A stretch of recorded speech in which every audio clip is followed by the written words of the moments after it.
Hi, I'm Mike Hattrup. I'm the director of K2's Backside Division, and I've got the Pinnacle 110 with me, our new Freeride boot. Very similar to our 130 Freeride boot. This one has a little bit softer plastic, so ideal for somebody who's a little bit lighter or who wants just a little bit more flex in the boot. This category of boots isn't new. There's a lot of different boots out there like this.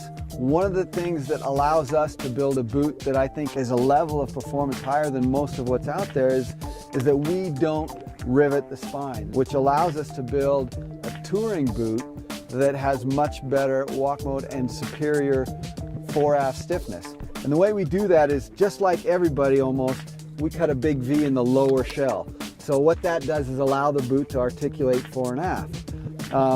But as soon as you pull the rivets out of those other boots, they lose all the integrity.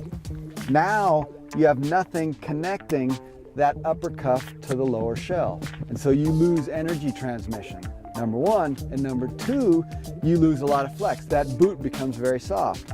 So what we've done, and a lot of companies do this, is they then block that wedge. They put a wedge in that V to give it more forward strength.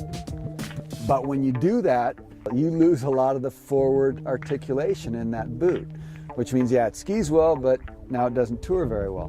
What we've done is we block that wedge, but we're able, with our walk mode, pulls the wedge back out of the way.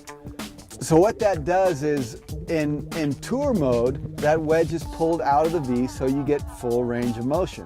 But when you go into ski mode, that clicks back in, and now it blocks that V so that it stiffens the boot forward, and you get all the performance you would have without that. The other thing that's great about this boot is that you can step in any kind of binding, alpine binding, tech binding, because there's inserts, and you can do that with some other boots, but you need to change the sole.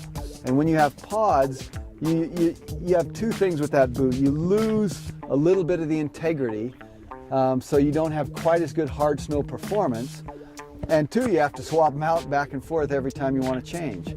So if you do that over and over again, those screws are only going into plastic. They're going to get sloppier and looser, and you're going to lose even more hard snow performance. The other thing that's nice about having the Texerts inserted in the mold is it's much stronger.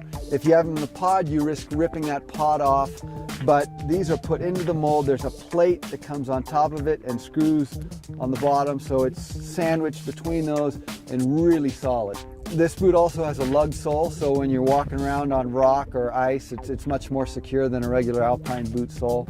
It also comes with cuff alignment on both the interior and anterior, so you can adjust if you've got stance issues. You can align this boot so it's perfectly aligned for your stance.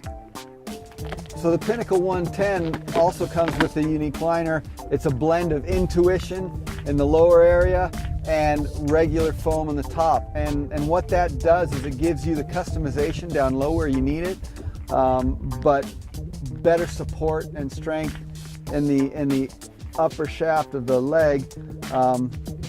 Tongue is the same way. Intuition on the inside, plastic on the outside, so it's going to disperse that energy much better.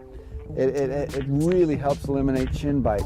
Last thing we did with this boot to give it better touring performance, and you'd be amazed at how much difference a touring boot is without these flex notches. So these have a soft flex notch in them. It allows the boot to flex forward and aft when you're in touring mode, so it makes it walk much nicer than a boot with a regular normal liner in it. So that's the Pinnacle 110, great Freeride boot. Awesome, unique walk mode that allows you great range of motion without losing any power. You can step into any kind of binding. Fantastic all-around boot.